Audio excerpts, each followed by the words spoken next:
کہ اس کی تعبیر یہ ہے کہ تم جس کی وجہ سے اللہ تعالیٰ پورے جہان کو منور فرمائے. اور پھر ایسا ہی ہوا کہ حضرت امام ربانی دنیا میں تشریف لائے اور پھر آپ نے جس انداز میں کام کیا اور جو آپ کی تعلیمات ہیں ہمہ جہت آپ کی شخصیت تھی، اس دور کی جو ضرورت تھی اللہ تعالیٰ نے اس دور میں حضرت امام ربانی سے وہ سب کام لیے. بدعت کے خلاف بھی، کفر کے اور شرک کے خلاف، حقیقی شرک کے خلاف. بعض لوگ اپنے ذہن میں کسی چیز کو شرک سمجھ لیتے ہیں تو وہ صرف ایک ذہنی مسئلہ ہوتا ہے، اصل میں دماغ کے اندر شرک بیٹھا ہوا ہے. تو حضرت امام ربانی نے اس شرک کا کلا کما کیا جو در حقیقت شرک تھا. صحیح اور اصل مشرکین کا جو رد فرمایا حضرت امام ربانی نے، تو یہ آپ ہی کا حصہ تھا. تو پھر آپ علیہ الرحمہ کی شخصیت میں مجتہدانہ صلاحیتیں بھی تھیں، جس پر ہمارے بعد کے کچھ علماء نے بھی ان کی تعریف کی ہے. ایون اعلیٰ حضرت فاضل بریلوی علیہ الرحمہ نے اپنے فتاوی رضویہ میں ایک مقام پر ایک بات نقل کی ہے کہ حضرت مرزا مظہر جانے جانا علیہ الرحمہ، یہ اعلیٰ حضرت نے بطور دلیل اس واقعہ کو لکھا ہے کہ مرزا مظہر جانے جانا کو خواب آیا. خواب میں حضور رحمت دو عالم صلی اللہ علیہ وآلہ وسلم کی زیارت سے مشرف ہوئے. تو حضور علیہ السلام کی خدمت اقدس میں عرض کیا، یا رسول اللہ، مجدد الف ثانی کے بارے میں آپ کا کیا خیال ہے؟ تو حضور علیہ السلام نے فرمایا کہ مرزا مظہر، مجھے میری امت میں اس جیسا کوئی اور تو دکھاؤ. تو حضور علیہ السلام نے جس شخصیت کے بارے میں یہ فرمایا ہو، اور اکابر بھی اصاغر بھی سب ان کے بارے میں اچھے کلمات کہیں، اللہ تعالیٰ کی تائید نصرت ان کو حاصل ہو، تو ہمیں بھی یہ چاہیے کہ ان کی تعلیمات، ان کے احکام، ان کے بتائے ہوئے درس کو، سبق کو یاد کریں. اور پھر علامہ اقبال جیسی شخصیت یورپ میں رہ کر بھی جو مغرب سے متاثر نہیں ہوئے، مغرب میں رہے لیکن متاثر نہیں ہوئے. اور پھر بہت سارے لوگوں کو یہ دعویٰ ہے کہ ہم فکر اقبال کو لے کر چلنے والے ہیں.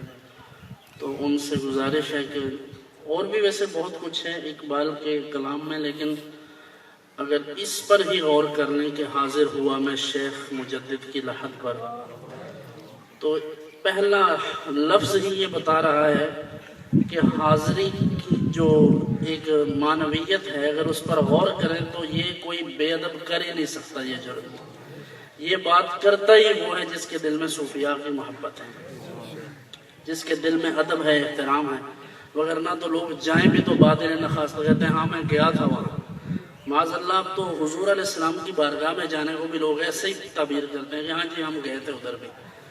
تو اقبال نے حضرت مجدد کے پاس جانے کے لیے بھی کہا، حاضر ہوا میں شیخ مجدد کی لحد پر، کہ وہ خاک کے ہے زیر فلک مطلع انوار، گردن نہ جھکی جس کی جہانگیر کے آگے، جس کے نفس گرم سے ہے گرمی احرار. وہ ہند میں سرمایہ ملت کا نگہباں، اللہ نے بر وقت کیا جس کو خبردار. کی عرض یہ میں نے کہ عطا فقر ہو مجھ کو. یہ اقبال کا تصور ہے کہ وہ کہتے ہیں، یہاں تو لوگ یہ اس مصیبت میں پڑے ہیں کہ سنتے ہیں کہ نہیں، وہ کہتے ہیں کہ عرض یہ میں نے کہ عطا فقر ہو مجھ کو، آنکھیں میری بینا ہیں ولیکن نہیں بیدار. آئی یہ صدا سلسلہ فقر ہوا بند، ہیں اہل نظر کشور پنجاب سے بیزار. یہ الگ حقائق ہیں جو اقبال نے ان اشعار میں بیان کیے ہیں. تو حضرت مجدد الف ثانی علیہ الرحمہ کی شخصیت ایسی ہے کہ آج بھی، اور ویسے بھی اگر آپ غور فرمائیں تو مجدد الف ثانی لفظ جو ہے، آپ کا جو لقب ہے، اس سے بھی ظاہر ہوتا ہے کہ یہ زمانہ بھی ان کی تجدید کا ہی زمانہ ہے.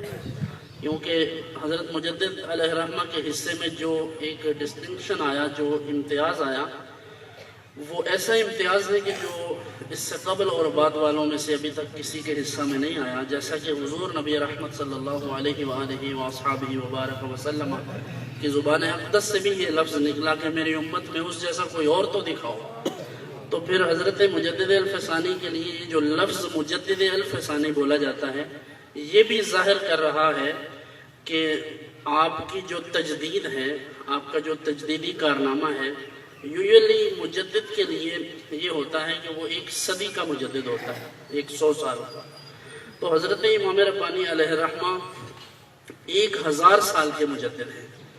لفظ الف ثانی سے ظاہر ہوتا ہے کہ دوسرے 1000 سال کی تجدید آپ کے ذمہ تھی، تو آپ نے اس کی تجدید کی، اور یہ زمانہ بھی آپ کی روحانی توجہات کا زمانہ ہے، اور ان کے فیض و برکات آج بھی موجود ہیں۔ علم فقہ میں اگر غور کریں تو فتاوی عالمگیریہ حضرت مجدد الف ثانی کا فیض کا ہی حصہ ہے، کیونکہ عالمگیر نے جب اس طرف توجہ کی تو یہ حضرت مجدد کی پچھلی محنت کا نتیجہ تھا۔ 4 پشتوں تک حضرت مجدد الف ثانی علیہ الرحمہ کے اثرات اس خاندان میں رہے، تو اس میں عالمگیر نے آ کر یہ کوشش کی، اور 500 علماء حنفیہ جو ہیں، ہند کے 500 علماء حنفیہ، انہوں نے پھر اس پر فتاوی مرتب کیے، جسے ہندیہ بھی کہتے ہیں اور عالمگیریہ بھی کہتے ہیں، جس میں ہمارے مشہور مسائل، آپ جو خاص طور پر گستاخ رسول کے حوالے سے بھی جو مسائل ہیں اس پر بھی جو انہوں نے کلام کیا ہے، جو انہوں نے گفتگو کی ہے، اس کو تقریباً اتھارٹی حاصل ہے۔ تو حضرت مجدد الف ثانی علیہ الرحمہ آپ کی جو تعلیمات ہیں، بالخصوص آج کے دور میں صوفیاء کرام رحمہم اللہ کی جو آگے جو اس وقت خانقاہیں ہیں یا جو لوگ متعلق ہیں صوفیاء سے، ان کے لیے بڑی اہم ہیں۔ مثال کے طور پر پیری مریدی کے لیے، خانقاہ چلانے کے لیے، مرید ہونے کے لیے اور اس سسٹم میں داخل ہونے کے لیے کیا کیا چیزیں ضروری ہیں۔ اس بچے کو بٹھانا، بیٹا بیٹھ سکتا، تو کیا کیا چیزیں ہونی چاہیے۔ آج کل آپ دیکھتے ہیں کہ سوشل میڈیا بھی ہے اور الیکٹرانک میڈیا بھی، اور کوئی بھی چیز کسی سے چھپی نہیں رہتی۔ پہلے تو لوگ کوئی کام کرتے تھے، تقویٰ پرہیزگاری تھی تو وہ بھی چھپ جاتی تھی، برائی تھی تو وہ بھی چھپ جاتی تھی۔ تو اب کیمرے کی آنکھ نے کافی کچھ واضح کر دیا ہے، تو اب لوگوں کا تقویٰ و طہارت بھی سامنے آ جاتا ہے اور فسق و فجور بھی سامنے آ جاتا ہے تقریباً۔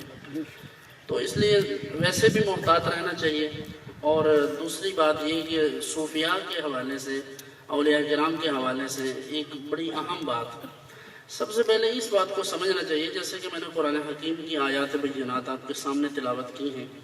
اللہ تعالیٰ ارشاد فرماتا ہے کہ اللہ کے جو ولی ہیں، جو قریبی ہیں اللہ کے، جنہیں اللہ اپنا دوست فرماتا ہے، انہیں کوئی خوف نہیں ہے، کوئی غم بھی نہیں ہے، اور نشانی بھی اللہ نے ان کی بیان فرمائی۔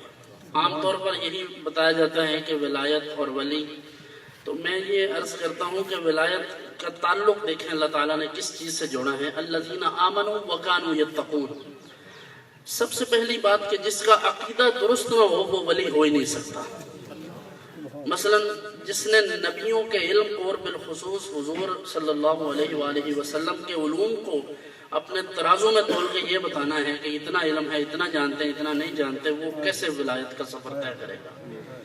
تو حضور علیہ السلام کی ذات اقدس ہو یا حضور کے صحابہ ہوں، اہل بیت اطہار ہوں، حضور علیہ السلام کے ساتھ نسبت رکھنے والی کوئی بھی چیز ہو، فتاوی ہندیہ میں تو یہاں تک ہے، لو قال لنعل النبی نعیل، اگر کسی نے حضور کے جوتے مبارک کو توہین سے نال کی جگہ نعیل تصغیر کا صیغہ بولا تو وہ بھی کافر ہے۔ تو جہاں حضور کے جوتے مبارک کی بے ادبی کرنے سے کوئی کافر ہو جائے گا تو ان کی ذات پر بات کرنے والا مسلمان رہ جائے گا۔ 1000 دفعہ بھی کلمہ پڑھے اور یہ کہے میری نیت نہیں تھی، تو اس معاملے میں نیت وغیرہ کو اور کلمہ کو نہیں دیکھا جائے گا، کیونکہ حضور کی بے ادبی جب ہو گئی تو پھر حداً قتل کر دیا جائے گا۔ تو حضور علیہ السلام کی ذات اقدس کے لیے اگر ترازو رکھے ہوں لوگوں نے پاس، تو ولایت کا تو ایک سٹیپ بھی نہیں چڑھ سکتے۔ تو اگر حضور کی محبت سے سرشار ہو، اہل بیت کی محبت دل میں ہو، صحابہ کا ادب ہو، ان کی تعظیم ہو، پھر یہ امید کی جا سکتی ہے کہ اللہ کی رحمت اس کے حصے میں آئے گی۔ تو سب سے پہلے چیز ایمان ہے۔ حضرت مجدد الفسانی علیہ الرحمہ نے بھی اس بارے میں ارشاد فرمایا کہ عمدہ کار تصحیح عقائد است، بر وفق آرائے صاحبہ اہل سنت و جماعت کی فرقہ ناجیان۔ فرمایا بہترین کام اور سب سے پہلا کام جو ہے وہ عقیدے کی اصلاح کرنا ہے، عقیدہ صحیح کرنا ہے، پھر اس کے بعد باقی معمولات ہیں۔ تو اگر کسی شخص کا عقیدہ درست نہ ہو تو ولی ہونے کا تصور بھی نہیں کیا جا سکتا۔ وَقَانُوا يَتَّقُونَ اور متقی بھی ہو۔ تقوی نماز، روزہ، حج، زکوٰۃ، ارکان اسلام اور دیگر شریعت اسلامیہ نے جو ہمیں احکام عطا فرمائے ہیں، اللہ اور اس کے رسول صلی اللہ علیہ وآلہ وسلم نے جن چیزوں کو حلال کیا ہے انہیں حلال سمجھنا، اور جن کو حرام کیا ہے انہیں حرام سمجھنا اور اس دائرے میں رہنا، تو یہ ہے شریعت کا لحاظ کرتے ہوئے تقوی اور پرہیزگاری۔ اب تقوی کی مختلف تعریفات ہمارے لوگوں نے، علماء نے کی ہیں، اور ایک عام سی اگر تعریف عرض کروں تو وہ یہی ہے کہ بندہ اللہ سے ڈرتا بھی رہے اور نیکی بھی کرتا رہے، کیونکہ ایمان خوف اور رجا کے درمیان ہے۔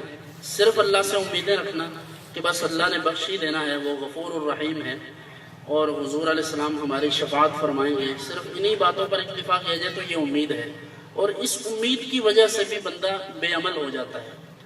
اور اگر صرف خوف طاری ہو کہ ڈرتا ہی رہے تو اس ڈر کی وجہ سے بھی اتنا مغلوب ہو جائے گا کہ وہ عمل کرنا چھوڑ دے گا۔ تو ایمان خوف اور رجا دونوں کے درمیان ہے کہ اللہ سے ڈرتا بھی رہے اور نا امید بھی نہ ہو، کہ اللہ تعالیٰ کی رحمت سے امید بھی رکھے، حضور کی شفاعت پر یقین بھی رکھے، لیکن اچھا عمل بھی کرتا رہے۔ تو ایمان کے بعد تقوی ہے، تقوی پرہیزگاری۔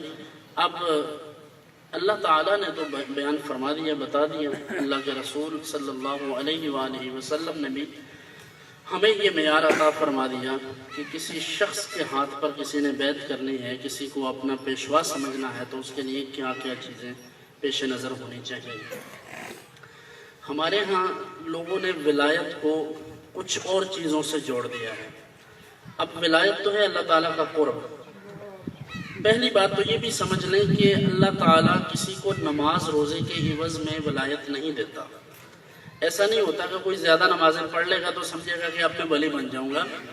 ہاں، یہ چیزیں اس کی معاونت ضرور کرتی ہیں، لیکن ولایت امر وہبی ہے، اللہ تعالیٰ ویسے ہی تحفے میں ہی دیتا ہے جس کو دے دے۔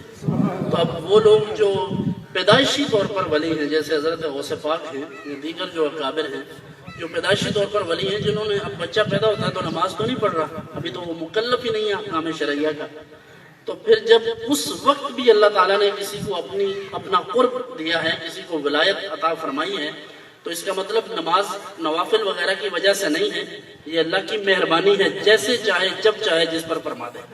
ہاں، دوسری بات اس سے جڑی ہوئی وہ یہ ہے کہ جس کو اللہ اپنی ولایت کے لیے، اپنے قرب کے لیے چن لیتا ہے، وہ پھر اللہ کی راہ سے، حضور علیہ السلام کے طریق سے ہٹتا نہیں ہے، وہ حضور کی شریعت کو چھوڑتا نہیں ہے۔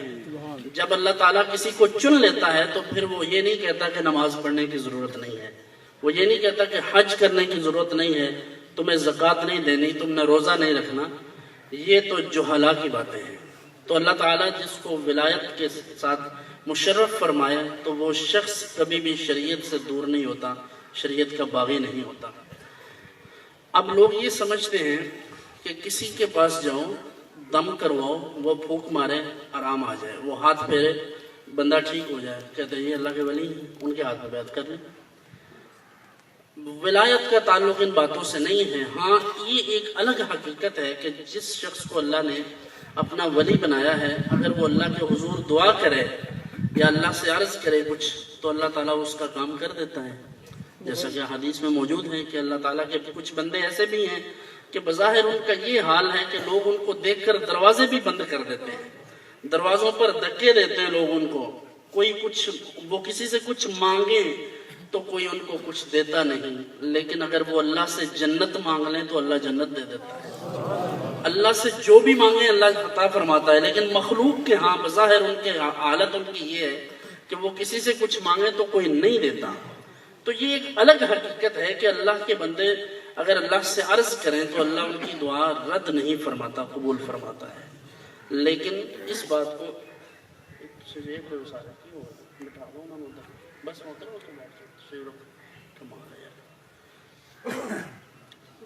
اللہ تعالیٰ جب کسی کو اپنے قرب سے نوازتا ہے تو اسے یہ توفیق نصیب فرماتا ہے کہ وہ اللہ اور اس کے رسول صلی اللہ علیہ وسلم کی تعلیمات کے خلاف نہیں چلتا۔ اور یہ پھونک مارنا، کسی کو دم کرنا، یہ ضمنی باتیں تھیں۔ تو مثلا کسی بزرگ کے پاس لوگ بیٹھتے ہیں، وہ بزرگ لوگوں کو اچھی بات بتاتے ہیں، ان کی صحبت سے لوگ نمازی بن گئے، متقی پرہیزگار بن گئے۔ کسی نے آ کے کہا حضرت میری طبیعت خراب ہے، دم کر دیں، انہوں نے قرآن پاک کی کوئی آیت پڑھی، کوئی سورت پڑھی، دم کر دیا، وہ ٹھیک ہو گیا، تو اچھی بات ہے، بالکل ماننے والی بات ہے، کوئی اس میں حرج نہیں ہے۔ لیکن دوسری طرف ایک آدمی اٹھتا ہے، اس کا چہرہ بھی شریعت سے جو باغی ہیں ان لوگوں کی طرح ہے، اس کی وضاحت بھی ساری باغیانہ ہے۔ وہ اٹھتا ہے، کہتا ہے ہم ہاتھ پھیرتے ہیں تو یہ ٹھیک ہو جاتا ہے، ہم یہ کرتے ہیں تو وہ ہو جاتا ہے، اور لوگ جا رہے ہیں آنکھیں بند کر کے، اندھے ہوئے ہیں لوگ کہتے ہیں کہ جی واہ یہ تو ولایت کے پتہ نہیں کون سا درجہ ہے، کوئی سویا نہیں ہے کتنے سال سے۔ اور میرے بھائی جاگنا، نیند نہ آنا یہ تو بیماری ہے، یہ کوئی ولایت تھوڑی ہے۔ ہمارے لوگوں کو کے تو دماغ میں مرض ہے، یہ نفسیاتی مریض بنا دیا ہماری قوم کو۔ کہتے ہیں کہ جی کتنے دن سے وہ سوئے نہیں ہیں، کوئی کہتا ہے وہ پانی پہ بیٹھے ہوئے ہیں، تو پانی پہ بیٹھے ہیں تو یہ بھائی اگر کوئی ہندو پانی پہ بیٹھے گا تو اس کے ہاتھ پہ بیعت کر لیں گے آپ؟ تو خدا کے لیے ولایت کو، شریعت کو ان چیزوں سے مت جوڑیں، یہ کاروبار ہے پورا۔ اور آج کے دور میں تو آپ کو نظر آ رہا ہے، پھر کوئی بابا اٹھتا ہے، وہ کہتا ہے جی عورتوں کو تھپڑ لگاتا ہے، وہ مرد و زن کا اختلاط کیا، وہ خود عورتوں کو گلے لگاتا ہے، اور بے حیا اور بے شرم قوم اس کے سامنے بیٹھی ہے اور کہہ رہے ہیں یہ بچے دیتا ہے۔ تو خدا کا واسطے اپنے دین کا بیڑا غرق نہ کریں، اپنی آخرت نہ خراب کریں، تو اللہ کے دین کو سمجھیں۔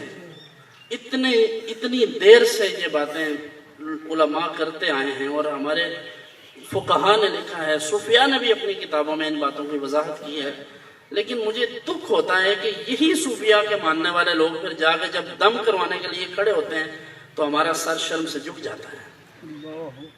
بیٹا کس نے دینا ہے، کب دینا ہے، کیسے دینا ہے، یہ آپ کو بھی نہیں سمجھ آیا؟ سب کچھ اللہ تعالیٰ عطا فرمانے والا ہے۔ اب اس بابے کو جب انہوں نے پکڑا، یہ جو قصور کے علاقے میں تھا، تو اس سے پوچھا کہ کلمہ سنو، اس کو کلمہ نہیں آیا۔ تو ہم مسلمان ہیں جو اس کے پاس جا کے بیٹھتے ہیں، ہمیں شرم آنی چاہیے۔ اور پھر لوگ اپنی عورتوں کو لے کے جا رہے ہیں، اور پھر وہ نقاب اتارتا ہے عورتوں کے۔